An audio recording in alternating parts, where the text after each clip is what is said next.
ਜਿਹੜਾ ਨਾ ਉਹ ਉੱਥੋਂ ਲੈ ਕੇ ਫਿਰ ਮੈਨੂੰ, ਮੈਂ ਤਾਂ ਤੁਹਾਨੂੰ ਕਿਹਾ ਵੀ ਚੱਲ ਲਾਹੌਰ ਤੱਕ ਲੈ ਜਾ, ਤੁਸੀਂ ਲੈ ਕੇ ਪਸ਼ਾਵਰ ਨੂੰ ਨਿਕਲ ਗਏ। ਹੁਣ ਮੈਨੂੰ ਗੁੱਸਾ ਵੀ ਆਏਗਾ, ਤੇ ਮੈਂ ਤੁਹਾਨੂੰ ਮਤਲਬ ਇਹ ਕਿ ਹੋ ਸਕਦਾ ਫੜਾਵਾਂ ਵੀ, ਠੀਕ ਹੈ ਨਾ, ਨਾਰਾਜ਼ ਵੀ ਹੋਵਾਂ।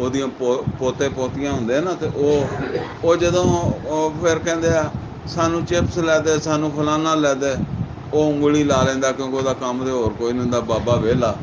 ਉਹ ਉਂਗਲੀ ਲਾ ਕੇ ਕਿੱਥੇ ਲੈ ਜਾਂਦਾ, ਦੁਕਾਨ ਤੇ, ਉਹ ਤੋਂ ਲੈ ਦਿੰਦਾ। ਉਹ ਘਰ ਆ ਜਾਂਦਾ, ਉਹ ਕੋਲ ਖਾ ਰਹੇ ਹੁੰਦੇ, ਲਿਫਾਫੇ ਖੋਲ ਕੇ ਖਾ ਰਹੇ ਹੁੰਦੇ। ਉਹ ਕਹਿੰਦਾ ਇਹ ਮੈਨੂੰ ਵੀ ਦੇ ਦੇ ਹੈਂ। ਉਹ ਕਦੀ ਤੇ ਹੱਥ 'ਤੇ ਰੱਖਦੇ ਆ ਤੇ ਕਦੀ ਨਹੀਂ ਰੱਖਦੇ, ਹਾਲਾਂਕਿ ਉਹਨਾਂ ਨੂੰ ਪਤਾ ਵੀ ਅਸੀਂ ਇਹਦੇ ਨਾਲ ਗਏ ਸੀ, ਅਸੀਂ ਇਹਨੂੰ ਲੈ ਕੇ, ਇਹਨੇ ਸਾਨੂੰ ਲੈ ਕੇ ਦਿੱਤੀ ਹੈ। ਅੱਛਾ, ਉਹ ਜਦੋਂ ਮਤਲਬ ਇਹ ਵੀ ਹੱਥ 'ਤੇ ਵੀ ਰੱਖਦਾ ਨਾ, ਤੇ ਉਹ ਇੱਕ ਛੋਟਾ ਜਿਹਾ ਟੁਕੜਾ ਰੱਖਦਾ, ਪੂਰਾ ਨਹੀਂ ਰੱਖਦਾ ਉਹ ਹੈਂ। ਤੁਸੀਂ ਲੈਣਾ ਤਾਂ ਨਹੀਂ ਹੁੰਦਾ, ਲੇਕਿਨ ਤੁਹਾਨੂੰ ਇੱਕ ਖੁਸ਼ੀ ਹੁੰਦੀ ਹੈ, ਠੀਕ ਹੈ ਨਾ, ਕਿ ਯਾਰ ਇਹਨੇ ਦਿੱਤਾ ਹੈ, ਇਹ ਮੇਰੇ ਕੋਲ ਆਇਆ, ਇਹਨੂੰ ਵੀ ਮੇਰੇ ਨਾਲ ਕੋਈ ਮੁਹੱਬਤ ਹੈ, ਇਹਨੂੰ ਮੇਰੇ ਨਾਲ ਕੋਈ ਉਨਸ ਹੈ। ਪਰ ਗੱਲ ਇੰਨੀ ਹੈ, ਅੱਲਾਹ ਤਾਲਾ ਕਹਿੰਦਾ ਹੈ ਕਿ ਇਹ ਮੇਰਾ ਹੀ ਦਿੱਤਾ ਹੋਇਆ ਵਾ ਜਿਹੜਾ ਤੁਸੀਂ ਦੇਣਾ ਹੈ, ਠੀਕ ਹੈ ਨਾ। ਲੇਕਿਨ ਬਹਰਹਾਲ ਮੈਂ ਇਹਦੀ ਕਦਰ ਕਰਾਂਗਾ, ਕਦਰ ਕਰਦਾ ਵਾਂ ਜਿਹੜਾ ਦਿੰਦਾ। ਲਿਹਾਜ਼ਾ ਤੁਸੀਂ ਇਹ ਨਾ ਸਮਝੋ ਕਿ ਤੁਸੀਂ ਆਪਦੇ ਦਿੱਤੇ ਨਾਲ ਜੰਨਤ ਚਲੇ ਗਏ, ਜਾਂ ਆਪਣੀ ਸਲਾਹੀਅਤ ਦੇ ਨਾਲ ਚਲੇ ਗਏ, ਜਾਂ ਆਪਣੇ ਵਸਾਇਲ ਨਾਲ ਚਲੇ ਗਏ। ਉਹ ਤੇ ਮੈਂ ਤੁਹਾਡਾ ਇਹ ਜਿਹੜਾ ਨਾ ਜਿਵੇਂ ਉਹ ਬੱਚੇ ਨੇ ਆ ਕੇ ਨਾ ਤੁਸੀਂ ਹੱਥ ਕੀਤਾ, ਬੱਚੇ ਨੇ ਉਹਦੇ ਤੇ ਕੋਈ ਰੱਖ ਦਿੱਤਾ ਥੋੜਾ ਬਹੁਤਾ, ਤੁਸੀਂ ਪਿਆਰ ਨਾਲ ਚੱਕ ਲਿਆ, ਚੁੰਮ ਲਿਆ, ਯਾ ਕਿਆ ਬਾਤ ਹੈ, ਕਿਆ ਬਾਤ ਹੈ। ਇਹ ਗੱਲ ਹੈ। ਅੱਲਾ ਕਹਿੰਦਾ ਕਿ ਬਸ ਮੈਂ ਜੰਨਤ ਤਾਂ ਮੇਰੀ ਰਹਿਮਤ ਹੈ।